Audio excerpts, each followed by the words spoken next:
Hello everyone, and welcome to episode 6 of my Tsukihime, A Piece of Blue Glass Moon dramatic reading. For those of you unfamiliar, Tsukihime was a visual novel that was made in the year 2000. This is the 2019 or 2021 remake that was released on the Nintendo Switch. It is not yet out in the United States, nor has it been announced for any type of English release whatsoever. There is, however, a English translation, a fan translation made by a group called Tsukihimates, which is essentially half done. They have released the Arcueid route translation, so as long as we stick to a certain route, we can play the entire game in English for Arcueid's route.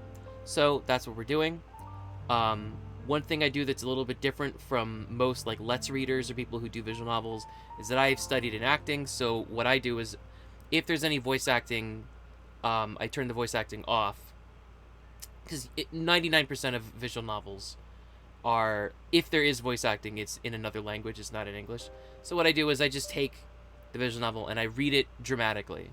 So kind of like an audiobook. If you've ever heard Jim Dale's Harry Potter audiobooks, very similar to that. So that's kind of what I do.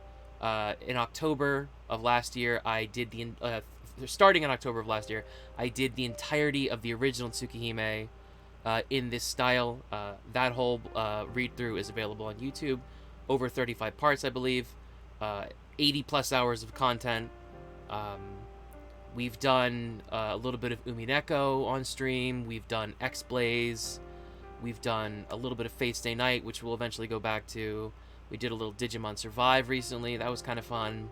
But Tsukihime, because it's one of the first projects that I've ever done like in total completion, it's kind of near and dear to my heart. So when this remake fan patch was released, of course I'm all over that. So we've been doing that all this week and last, and we've made it to part 6. So with all that having been said, let us continue with Tsukihime. And last we left off, Shiki murdered a woman out of nowhere, and he murdered the shit out of her, and he's kind of trying to pretend that it didn't actually happen and that it's just a dream, because it was a kind of a semi-dream-like sequence. He was kind of in a trance almost. So now he's back home, and nobody seems to suspect anything, and he's kind of trying to believe that it didn't really happen because he had passed out before, so maybe it was just a dream. Who knows? So, let us begin.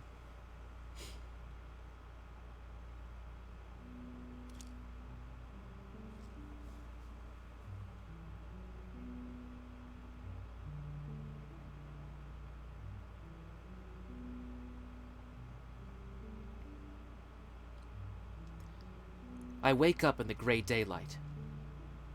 I no longer hear the sound of raindrops. The rain has stopped, but the sky still looks cloudy.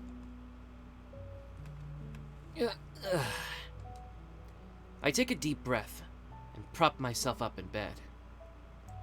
I couldn't sleep properly last night. Every time I was about to fall asleep, that scene replayed itself in my mind and woke me back up. A bright red floor. Pieces scattered everywhere. Reason and memory are inconvenient in times like these. They try to remind you of all the things you want to forget. This is ridiculous. That was a dream. How many times am I going to have nightmares about it? Yes, it was just a dream. I want to forget about it as soon as possible. There is a knock at the door. The clock reads just before 6. Who could it be this early in the morning? Excuse me. Shiki-sama? Pardon me. I see that you're awake. No worries. I'm sorry for surprising you, too. I've been asleep since yesterday evening, so I woke up early. So, what's up with you, Hisui? You're here pretty early. Did something happen? Hisui falls silent, seemingly perplexed. Looking closely, I notice my school uniform in her hand. Did you bring me a change of clothes? Yes. Once again, I apologize for making you see something so unpleasant. Huh? Hisui doesn't say anything more. I don't remember seeing anything particularly unpleasant, but I'm not going to get hung up on it. Anyway, thanks. You can leave my uniform there. I'll change and head down to the living room in a minute. Understood. Now, if you'll excuse me. Hisui heads for the door without a sound. However, she stops just short in front of the door and abruptly turns around. Shiki-sama, well, if you have time, I can prepare a bath for you. A bath? In the morning? Yes. You are quite dirty. I suggest you clean yourself before heading to school. Now that she mentions it, I do feel a little grimy. Apparently, I spent a decent chunk of yesterday collapsed in the park with anemia, so I guess it's not that surprising. You're right. I'm sorry. But would you mind? It's early enough that I shouldn't have any problem making it to school on time. Understood. Please come to the bathroom in around 20 minutes. Hisui sets my uniform down and leaves the room.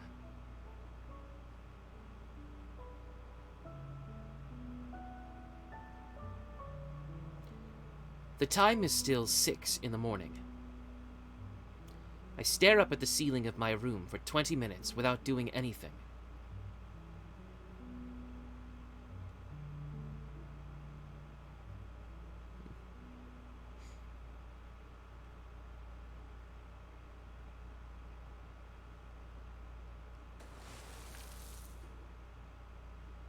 After dousing my head with cold water, my sluggish thoughts finally begin to sharpen.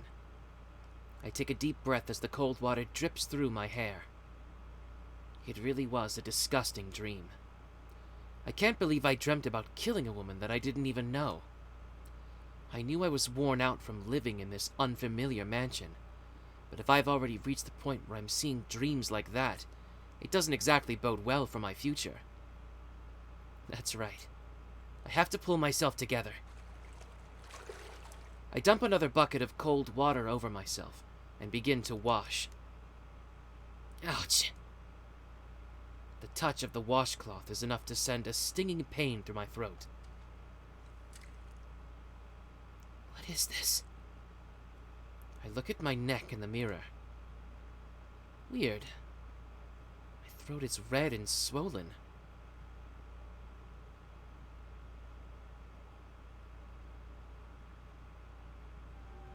I return to my room and change into my uniform. It has just turned 7 o'clock. I take my bag and leave the room, marveling at how restored I feel after simply having a bath.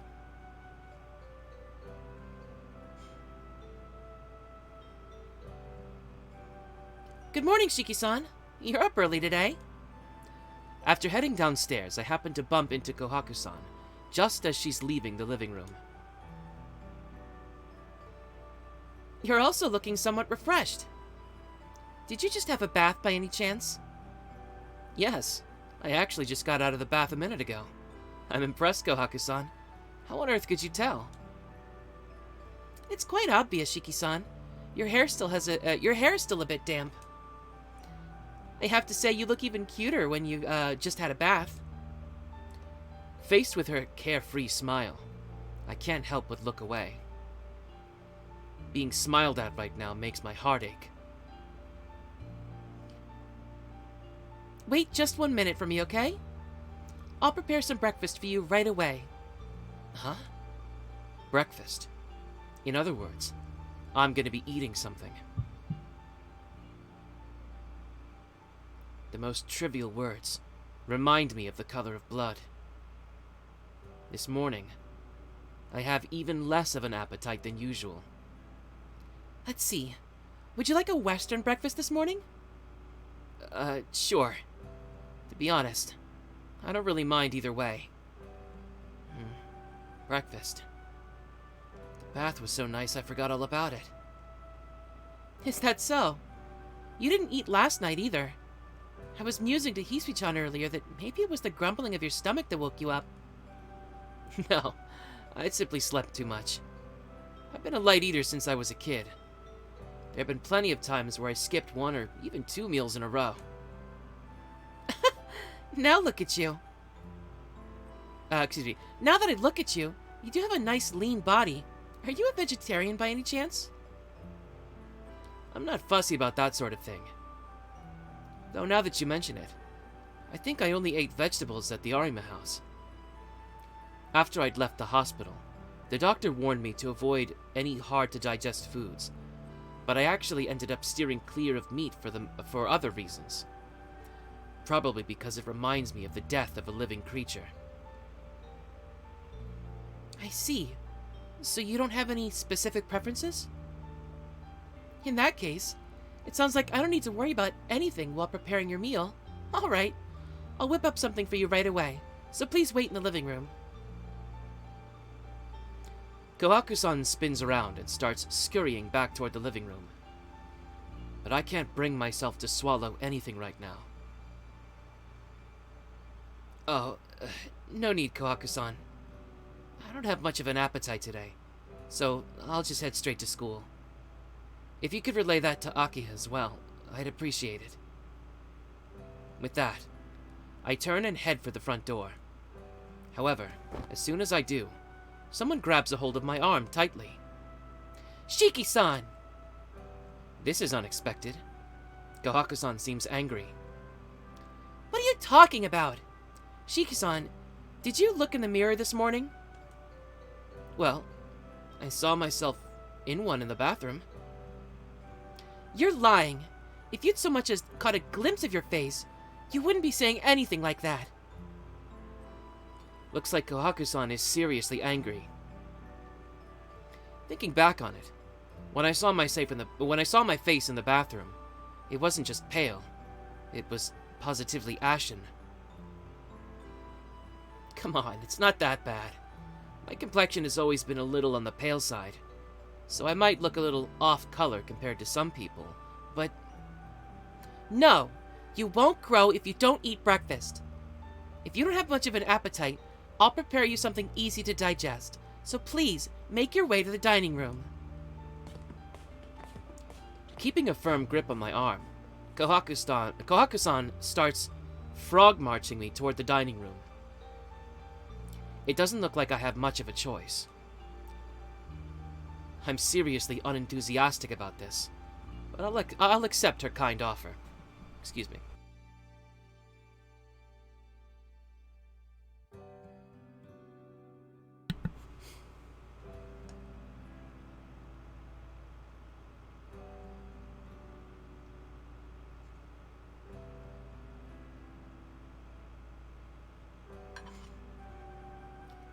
Good morning, Nissan. How is your physical condition? Akiha's greeting sounds more reserved than usual. She's lacking her usual bravado. She must be worried about my health, in her own way. Good morning. As for my body, well, it's in pretty good shape. I return her greeting and take a seat. Now then, I will prepare some easy-to-eat rice porridge for you. Please wait a moment. Kohaku-san moves quickly. She steps back out into the hallway, no doubt headed for the kitchen at the end of the west wing. There are 3 of us in the dining room. Myself, an uncharacteristically reserved Akiha, and Hisui, who is standing by the wall. This is kind of awkward. Nissan, regarding last night, is it true that you collapsed in the park? Yeah, I can't quite remember it myself, but if Kohaku-san and Hisui say so, then it must be true, right? Honestly, please do not talk about it as if it were someone else's problem. You are physically weak, so if you ever feel like you're in any danger, please contact the mansion. I will send someone to pick you up right away. Oh, come on. There's no need for all that. It's not like I'm still in elementary school. Even if I feel terrible, I can still make it home on my own. Then by that reasoning, you are still a child. After all, you were unable to make it back here on your own yesterday. Yesterday was an exception. It's rare that it gets that bad. Also, I'm not some sort of weakling. I just have chronic anemia. There's no reason I should have to worry you with There's no reason I should have to worry you with it every time. I just happened to get deathly unlucky with the timing yesterday. That's all. What? Deathly?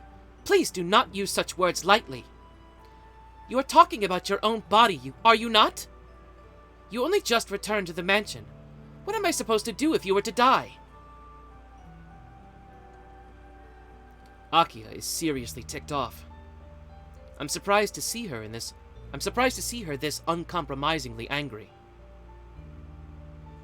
You're too reckless. Please take a little more care of yourself. I mean, it's not as though I'm doing anything that unreasonable. I'm not a member of any clubs, and I always do as the doctor orders. If you want me to take even more care of myself, I guess I have to admit myself to a sanitarium or something. Yes, that's the level of care I'd prefer, if at all possible. Perhaps I could buy an isolated island somewhere, and send you there so you can reflect on what you've done. Akiha sullenly averts her gaze and offhandedly proposes something terrifying. What makes it terrifying is, of course, the fact that she's not joking. She's more than capable of doing something like that.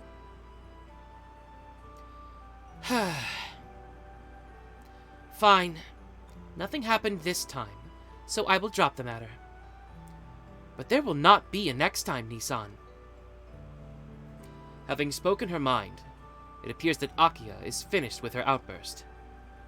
As for Hisui, she simply stood by and watched our exchange, as still as a statue.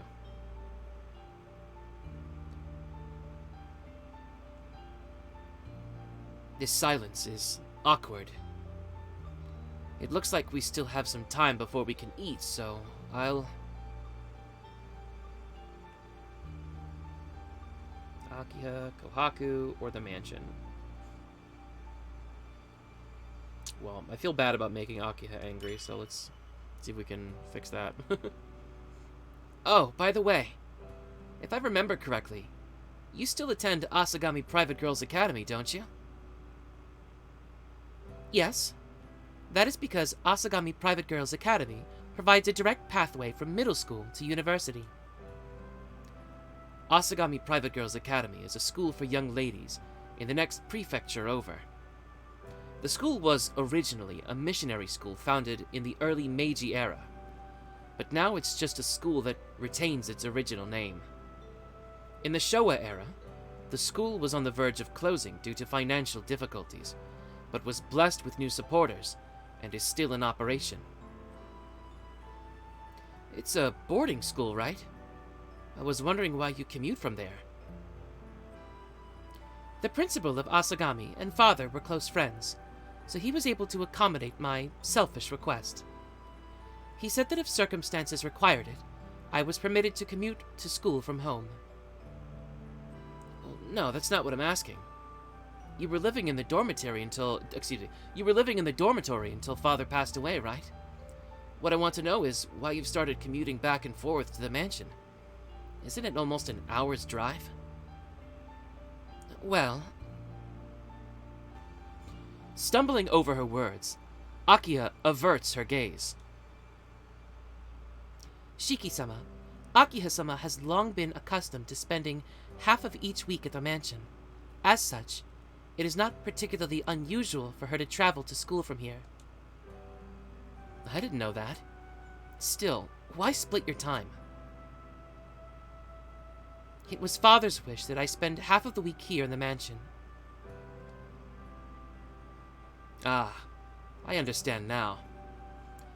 Tono Makihisa didn't allow Akiha any free time, even after she entered middle school. I see. Even so, he's gone now. There's no reason for you to push yourself anymore, right? You're busy enough as it is. It seems crazy to spend 2 whole hours just going back and forth from school. Plus, wouldn't it be more fun for you to live with your friends in the dorms?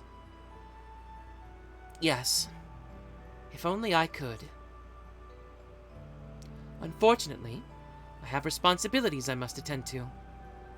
So long as incidents such as yesterday's continue to occur, I will continue to commute to school from the mansion.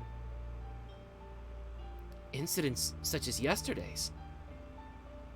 Did some problem arise with regard to the Tohno family fortune while I was out? It's nothing. If you do not realize it yourself, it's fine by me. More importantly, Nissan, you seem to know a lot about Asagami Private Girls Academy. Are you interested in it?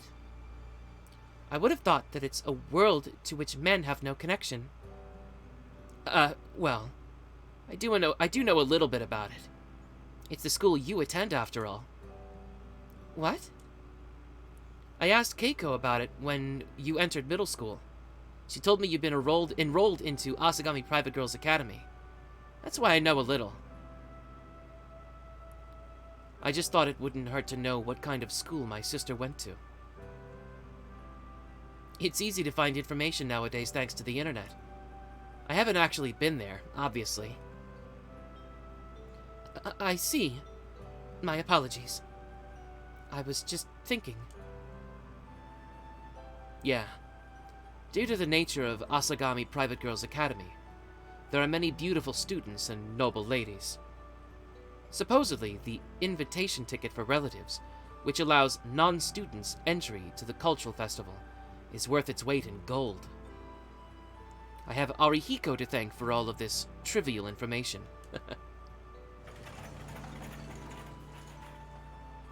Okay, sorry to have kept you waiting. Here comes the porridge with plum paste and egg. Kohaku comes in, vigorously pushing a servant cart.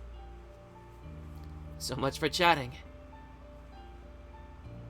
I don't have much time, so I'd better scarf this down fast. Nisam, please stop using such coarse language. Hey, you're all back to normal. I liked you better when you were quietly fretting over me. Please refrain from making such baseless remarks. It isn't as though I was concerned about whether or not you'd return.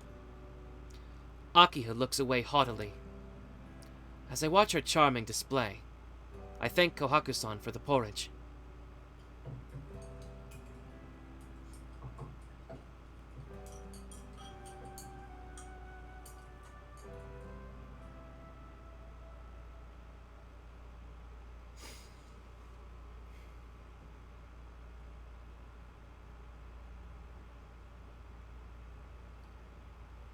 Have a nice day!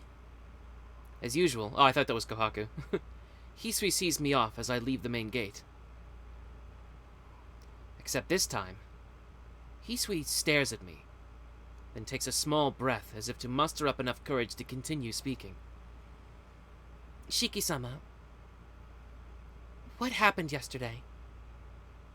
Nothing in particular. I started feeling sick at school, so I left early and was on my way back here when I what? I stopped in the park to rest, that's all. Still, I can't deny that Akiha was right. It was careless of me. I'll be more careful from now on. I do not mean to criticize you. It's just that you seem to be overexerting yourself this morning.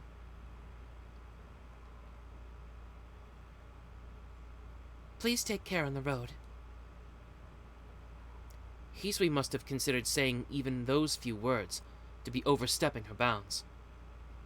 Bowing especially deeply, she sends me on my way.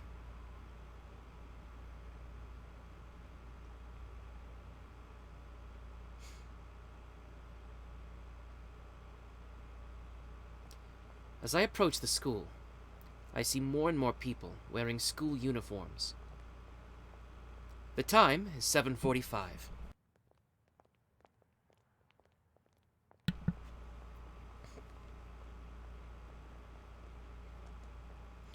Nobody seems to be in any particular rush to get to school. Probably because there's still plenty of time before homeroom. Of course, that goes for me, too. This morning I can start my day as usual without having to worry about being late, or anything else for that matter. After I cross this intersection, it's only a little ways to the main gate. The traffic light turns red, and I stop in front of the crosswalk. Beyond the crosswalk is the wall of the school. The path to the school is protected by a guardrail, and even now the students are jostling their way towards the school gate. Excluding the students from my school, there isn't anybody else on the sidewalk at this time of day. Or at least, there shouldn't have been. And yet, through the gaps between the cars racing by, I think I caught a glimpse of a figure in white.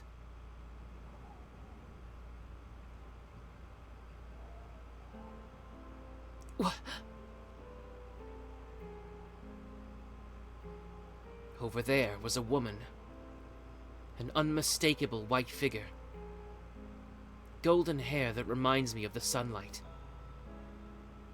Long, thin eyebrows, and red eyes. I've only seen her once, but there's no way I could mistake her for anyone else. But it can't be her, because yesterday, with my own two hands, I tore that woman to pieces. No, that's not true. It was nothing more than a bad dream. Hisui, Akiha, and even Kohaku said...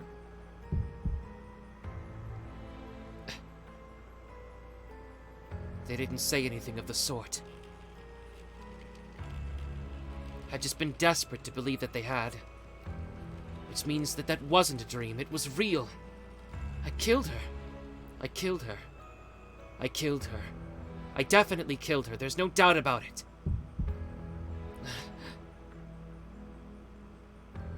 But then, if I did, how could she? How could she be here? How could she be right here in front of me? The light turns green. The students around me are walking across the other side. I alone stand stuck still amidst the crowd, too stunned to move. The woman is sitting on the guardrail, swinging her legs aimlessly. It's as if she's waiting for someone. I have no idea how long she's been waiting, but there's nothing grim about her expression. I wonder who she's waiting for. She's fidgety and restless, as if she's waiting for her lover. No. Hold on. She's waiting? Who is she waiting for? It's obvious. That much is obvious. I'm sure I'd do the same. In fact, anyone would do the same. If someone were to kill me, I wouldn't even have to think about who I'd want to see first. I have a bad feeling about this.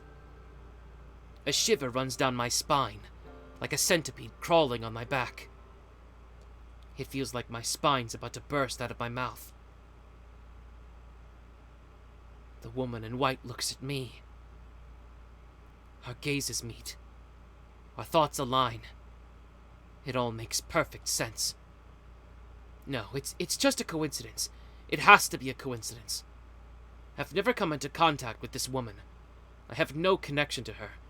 She has nothing to do with me. She's just a stranger who looks like her.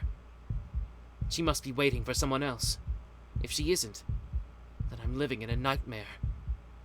I mean, just think about it. There's no way that a dead person, a person who was dismembered that thoroughly, could possibly be still alive. And yet, that woman is alive, and smiling at me. A smile that says, "So you're finally here." She seems deeply satisfied to have found the person who killed her.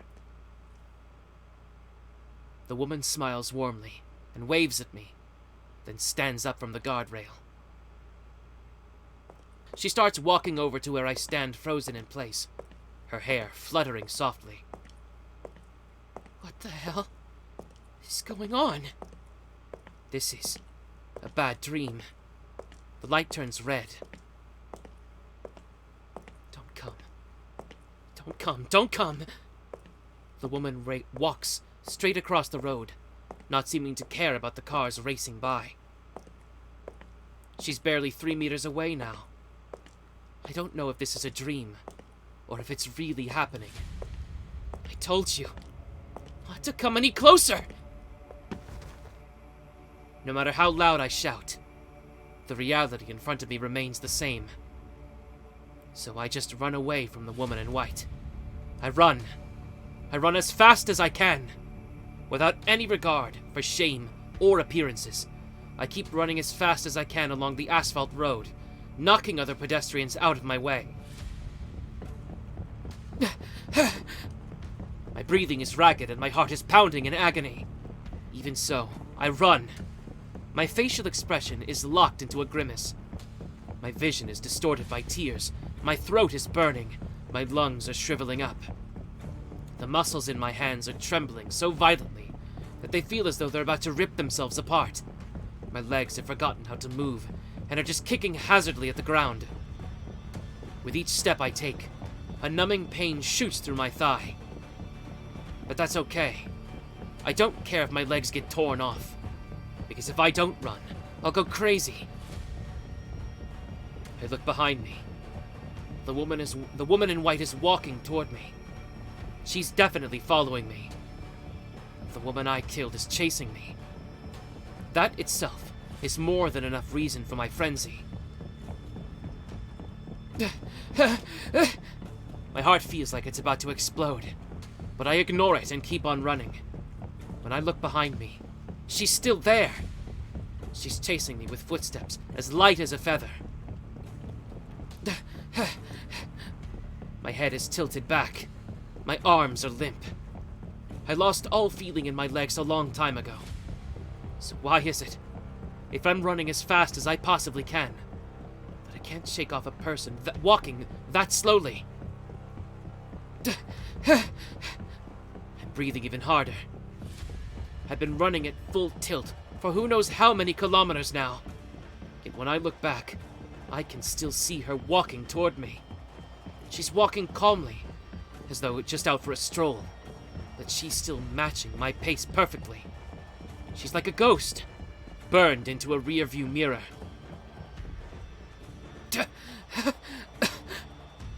I laugh.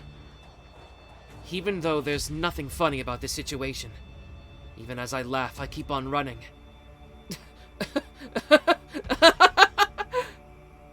I can't stop laughing, but I still run. Even though my body is screaming at me that I'll die if I run any further, I still run. It should be obvious why I'm running. If she catches up to me, she'll kill me for sure. I'd laugh it off, but I know better than anyone that it's just a way for me to cope. There is no need for any reason or rationale. This is just the natural rule of karma that everyone knows. Those who kill will be killed in return. Since I killed her, she has the right to kill me. That's why. It's just a fact that my life will end the moment I'm cornered.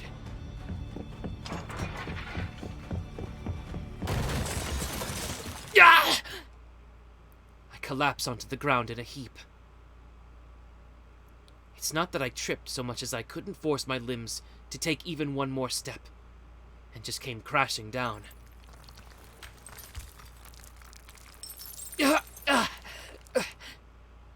Crawling along the ground, I somehow managed to make it over to the base of the wall. I put my hands on the wall and try to stand up, but it's no use. As soon as I stand up, the strength drains from my legs, and I fall on my backside with a thud. Sprawled there, my body now refuses to even budge.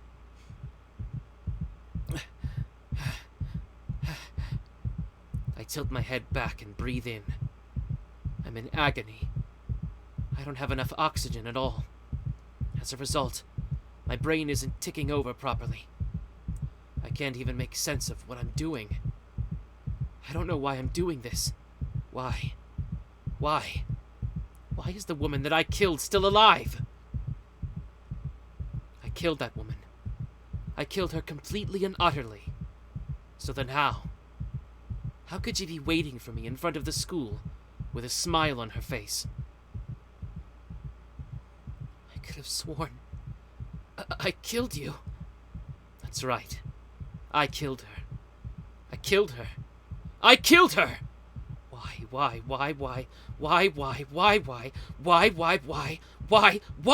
Why? Oh, are we done playing tag? Step. A dry sound echoes through the alley.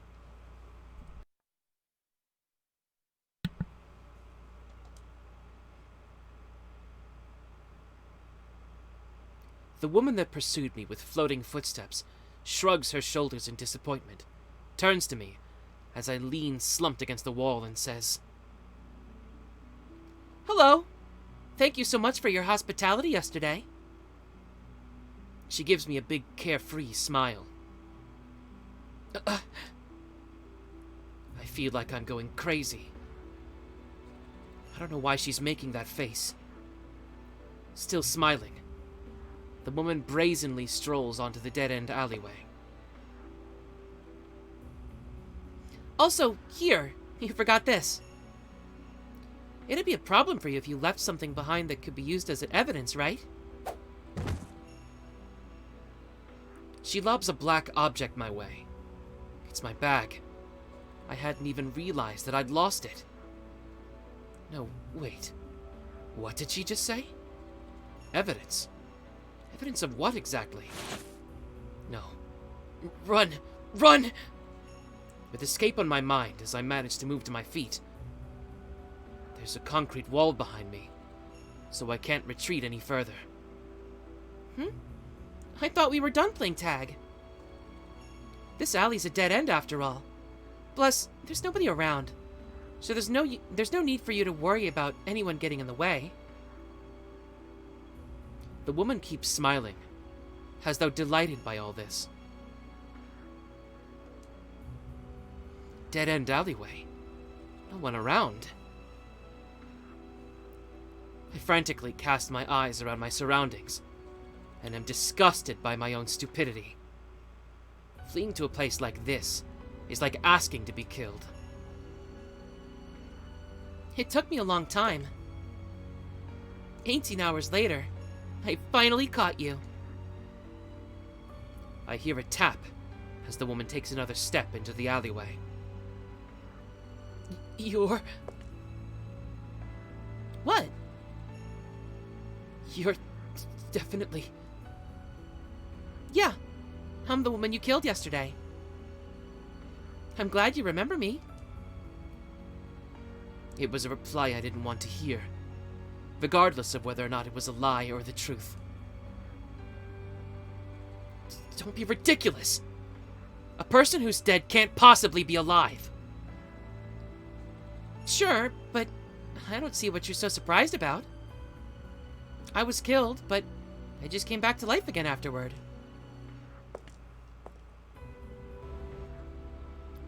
The woman replies lightly, her footsteps continuing to echo down the alleyway. The distance between us is getting smaller and smaller. Came back to life? I mull over the woman's words, stunned. She came back to life? As in, she was on the verge of death but recovered? Meaning that she went to a doctor, underwent surgery, and managed to spring back from that state? Don't be ridiculous. There isn't a human alive who could come back to life after being dismembered like that. Yeah, but you see, I'm not human. Uh-huh. Her words are so simple that, well, there's no other way for them to be interpreted. I'm not a human being. There's no denying that's what the woman in front of me said. You're not human? Of course not. Do you think there are people who can regenerate themselves after being torn limb from limb? Of course not. There's no way a human could do that. If they could, they wouldn't be human at all. They'd be a different creature altogether.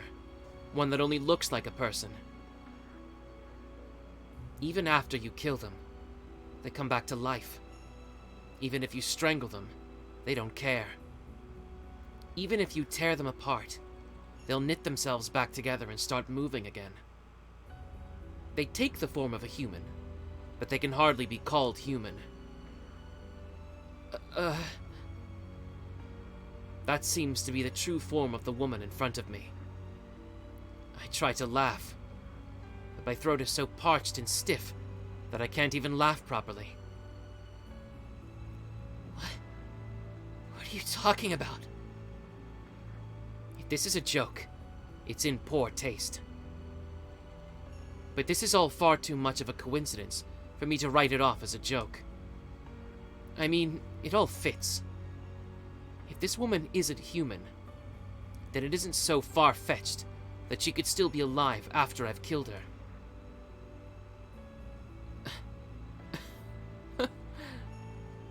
My mind stops racing. I remember what the person who saved me when I was a child told me. For now, I need to focus. This is the sort of situation that's going to require some careful thought. Earlier, you said that you aren't human. In that case, what are you? Me? I guess you could call me a vampire. To put it simply, I'm a monster that lives off of human blood. Good. Why is this good? Firstly, because the word vampire is at least easy to understand. Even I know a thing or two about them. They may be made up, but the word vampire is very well known. An immortal creature in human form. The concept was created by the novelist Bram Stoker and shows up in fiction from the West.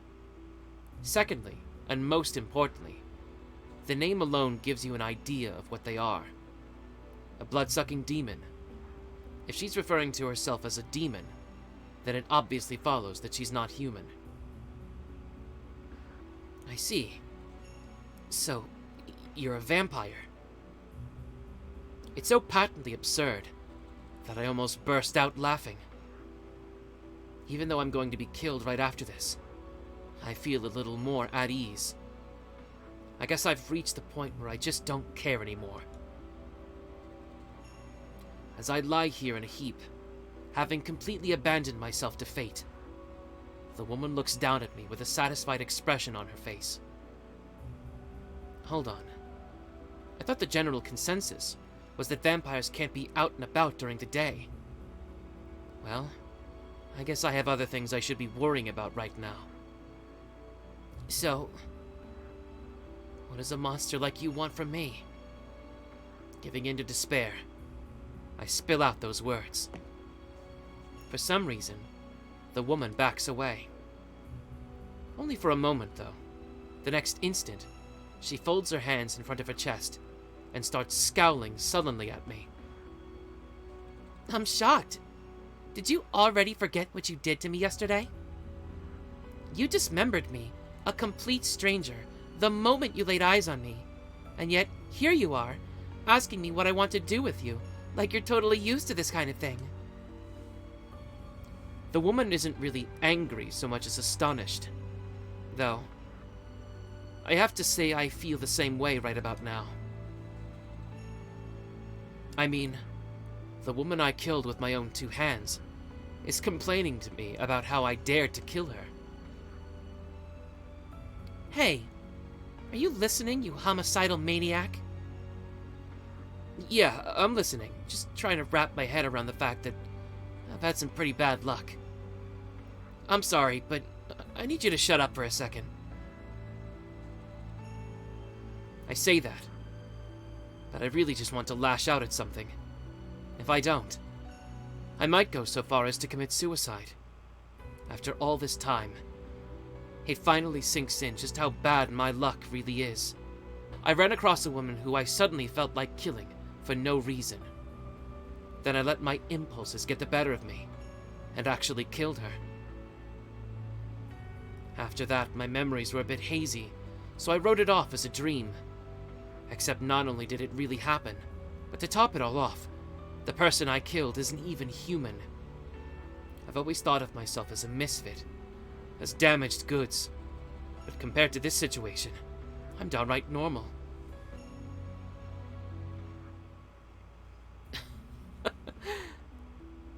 I can't help but laugh. Still, there is a silver lining to all this. Since the person I killed has come back to life, it's like I never actually killed anyone.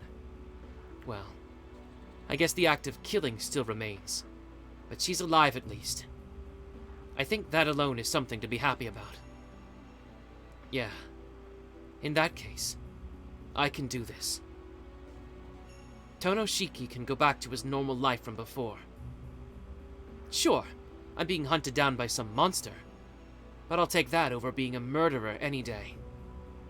Bad luck is bad luck, but this is exceptionally bad luck.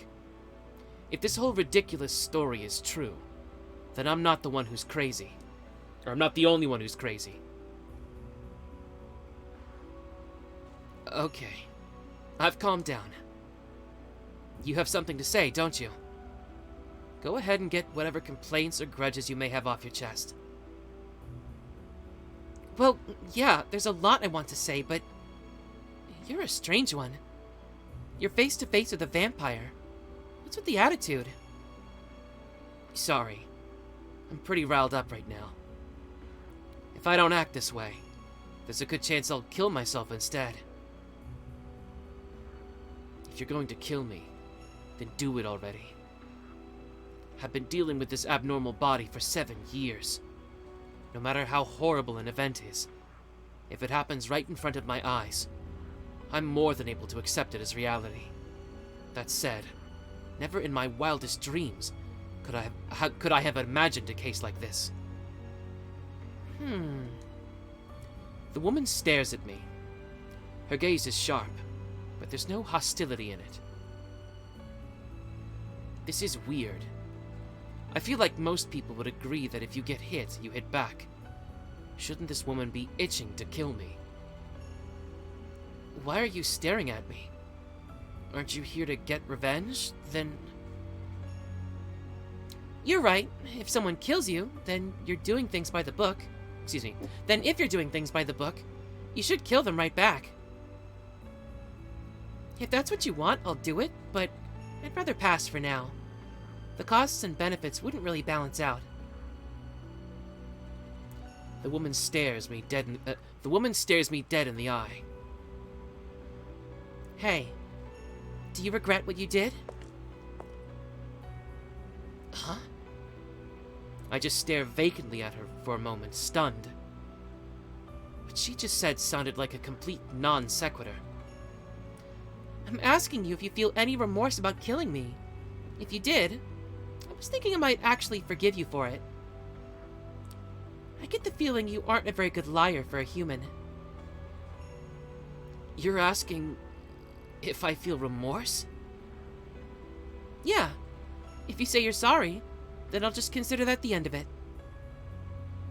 I can't believe this. What's unbelievable isn't the fact that she said she'd forgive the person who killed her, but rather, it's the fact that her voice sounded so incredibly gentle. Hey, I'm asking you a serious question here. The least you can do is answer me properly. Come on, out with it. Do you feel sorry for what you've done or not? We can't move on without clearing this up first. Do I feel sorry for what I did? I mean, the answer to that question goes without saying. Well, of course Midway through my answer, something tells me to stop.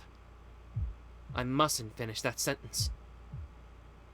As soon as I do, I won't be able to turn a blind eye to this anymore. I should just keep on looking the other way, not acknowledge any of this, and continue to pretend to live a normal life. Of course you... what? My throat clenches. My body is filled with dread, urging me not to say it. But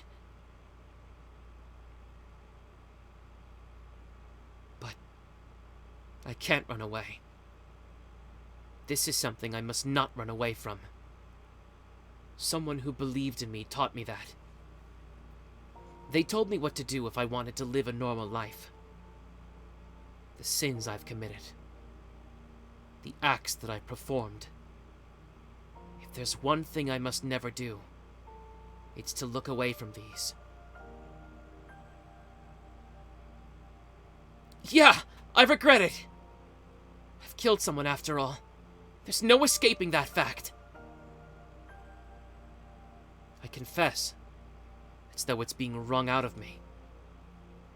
Now that those words have left my lips, there's no going back anymore. With this, I've accepted that I'm worthless. That's right. I killed her. Mercilessly, for no reason at all. I just did it for myself. I can regret it and reflect on that. That is, if you'll allow me to. If I'm allowed to take such an easy way out. I will bow as many times as you want, but doing so will be meaningless. It doesn't change the fact that I killed you with my own hands. That's why... There's no way I can be forgiven. I can't act like everything's fine just because she came back to life. I, Tohno, have murdered the woman in front of me. I took her life, her everything away. A display of violence that has no equal. That's why you can have your revenge. I didn't run away because I was afraid of you. I was running away from myself. I keep my head down. My penitent words aren't addressed to anyone in particular. I'm just muttering them aloud. And with that, I finally wake up. It's as though everything that happened since yesterday took place in a dream. A fleeting dream that comes just before it all ends. An escape from reality, where I could continue to run from my own cowardice. And now, at last, retribution. I see. Yeah, you are a good person, aren't you?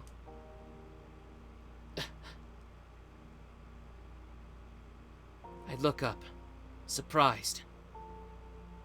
The woman is smiling. Even though she said she's a vampire, she has a very honest face. That settles it. I think I'll make you help me out after all. What?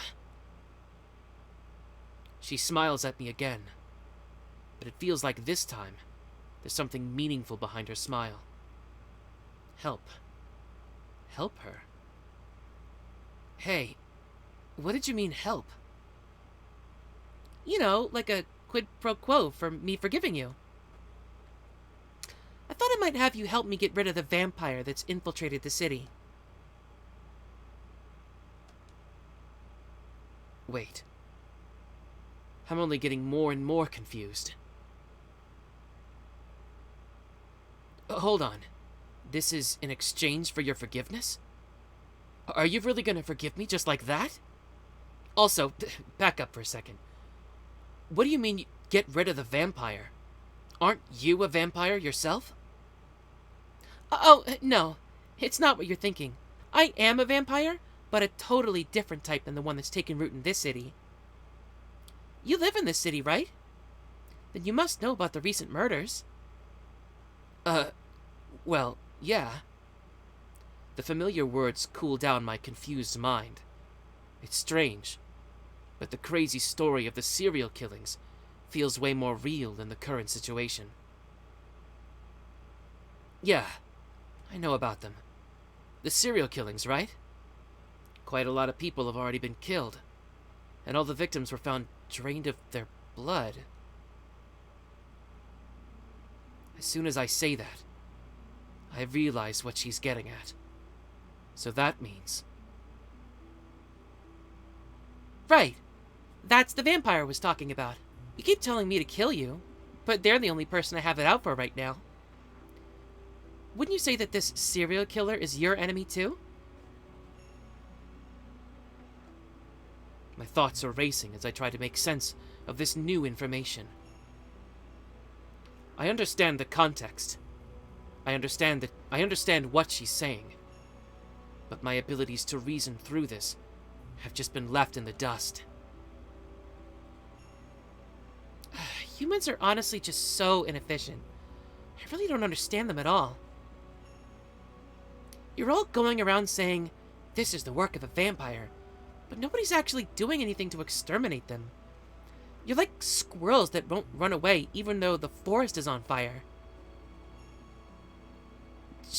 Sure, but like, it's not as though vampires actually exist, right? The woman scowls sullenly. Oh, right. I remember that the person in front of me is some unknown being who calls herself a vampire. Okay, so now what?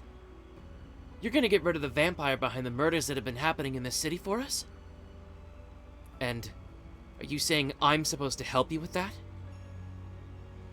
Yeah, you see, my plans have fallen apart in a big way. Yesterday, I was unfortunately attacked and killed by a random murderer for whatever reason. Yeah, that really threw a wrench in my plans. It was a perfect surprise attack, and I was cut into 17 pieces before I could even try to fight back. How can one pursue a person they've only just met, kill her, and then walk away satisfied? It's so cruel it makes me sick. Whoever did it really is nothing more than a cold-blooded murderer. Damn it. She's pretty clearly talking about me here. As much as I'd like to deny it, there's nothing I could say.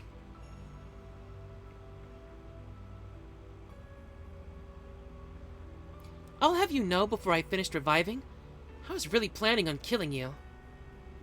I've never been humiliated like that before, and I had to use up more than 80% of my energy just to reconstruct my body. But more than anything else, it really hurt! Hurt like hell! It hurt so much that I was about to go insane. But then it hurt even more and snapped me back to consciousness again. Do you have any idea how it feels to be constantly swinging back and forth between those extremes for an entire night? I'm sorry. As a human being, this is beyond anything I can imagine.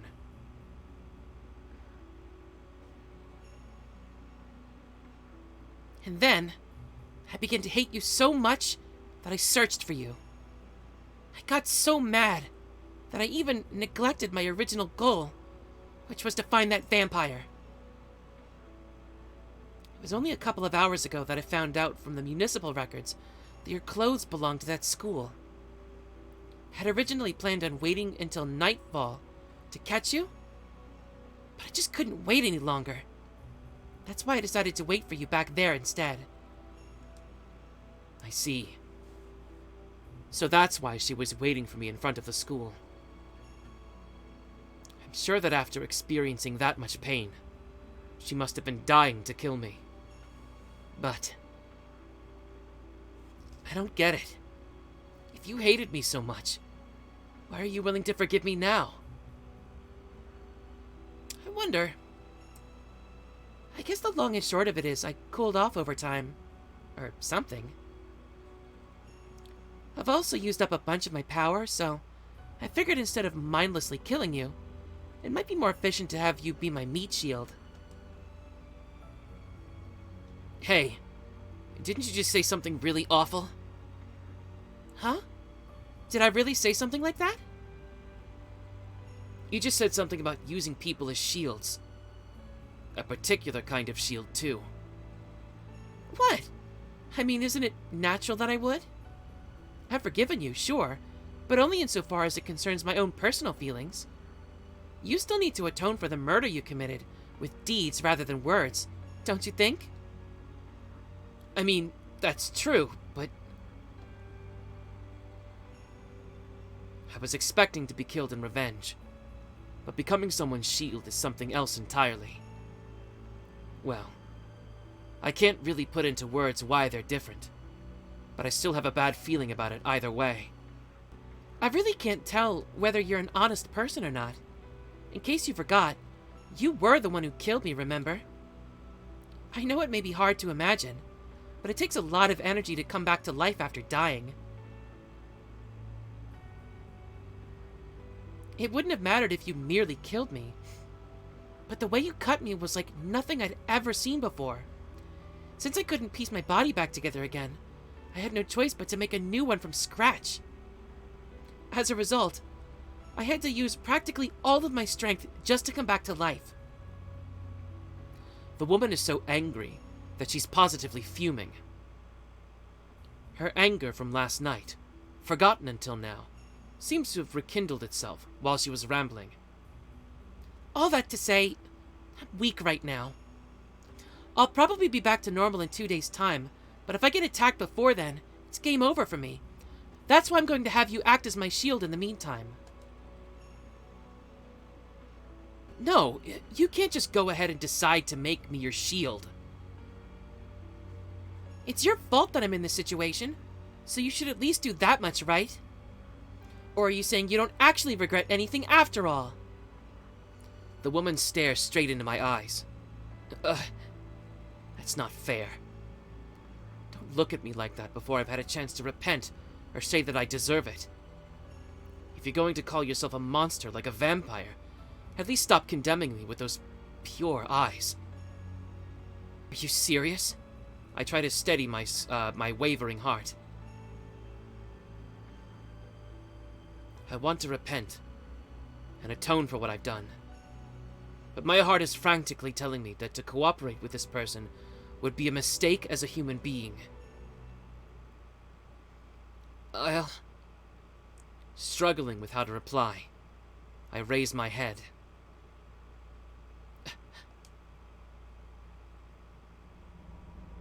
In that instant, my gaze meets another pair of eyes. My slackened consciousness tightens. As strength returns to my worn-out legs, I shift my body from a sitting position to a crouch. Following my gaze, the woman also looks back at the entrance to the alleyway. Over there is something even more outlandish than the woman who calls herself a vampire. A creature that should not exist in a human city. The woman looks unconcerned, but I just can't grasp what's going on here. That's a panther.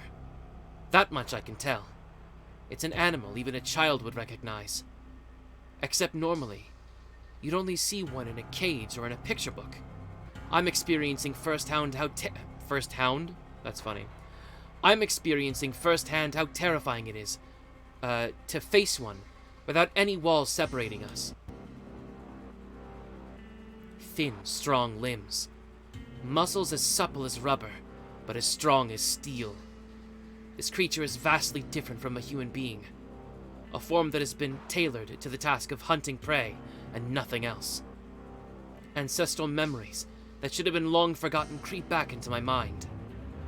As a fellow creature, I stop breathing in awe and fear of its superior athletic ability. It goes without saying that there's no way I can coexist with this creature, let alone come to an understanding with it. The Black Panther is over 1 meter long. Even a dog could easily take down a human if it were that size. Armed with vicious fangs and claws, the panther is staring at me and the woman in white from no more than 5 meters away. Hey, is that someone you know? Oh, no, other way around, fuck. Okay.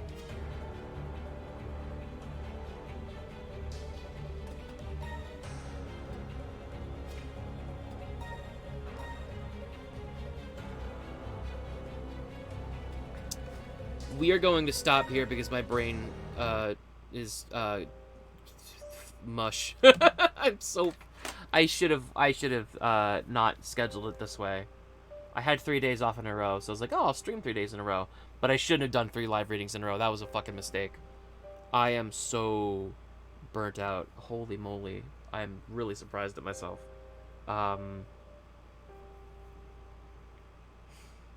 Okay.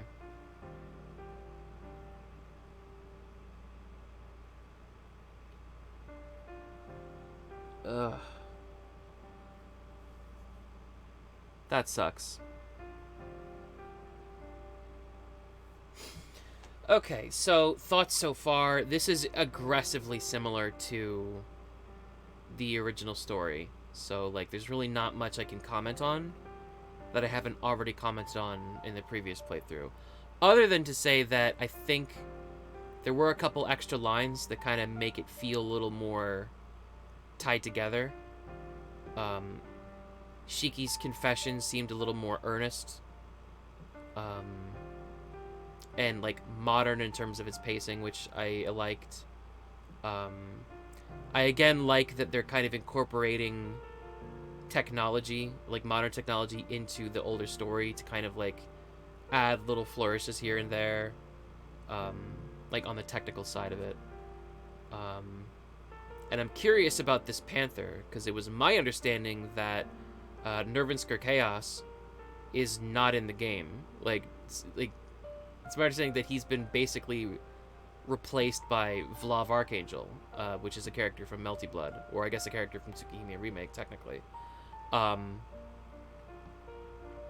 So I'm wondering if he has some type of presence in the story to some capacity. Or maybe that dog comes from, maybe the panther comes from somewhere else. We will have to find that out next time, and next time will be a little while. Because I'm going on vacation. So next week we'll be back with more Tsukihime. And hopefully, dude, I need this vacation. I'm so fucking burnt. Holy shit. Okay. If you're watching the VOD, thank you for making it this far. Please subscribe to my YouTube channel at youtube.com/BerserkChip, where I post dramatic readings, fighting game content, and other funny memes. And please leave a comment if you like this, like what I do and like listening to these stories.